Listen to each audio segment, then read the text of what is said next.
দেখেন, আল্লাহ পাক হেদায়েত এবং বুঝ সবাইকে দিবেন না। আল্লাহ যে আপনাকে এই কথাগুলো শোনার তৌফিক দিচ্ছেন, বোঝার তৌফিক দিয়েছেন, আপনার কান পর্যন্ত পৌঁছে দিয়েছেন, আপনি সৌভাগ্যবান।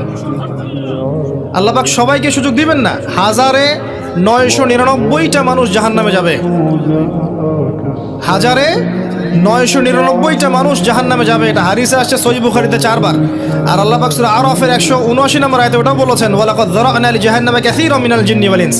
প্রচুর জিন আর মানুষকে দিয়ে আমি জাহান্নাম পূর্ণ করে দিব। লাহুম কুলুবুন লা ইয়াফকাহুনা বিহা, হৃদয় ছিল উপলব্ধি করতো না। ওয়া লাহুম আযানুন লা ইয়াসমাউনা বিহা, কান ছিল শুনতো না। ওয়া লাহুম আ'য়ুনুন লা ইবসিরুনা বিহা, চোখ ছিল দেখতো না। উলাইকা কাল আনআম, এরা ছিল গবাদি পশুর মতো।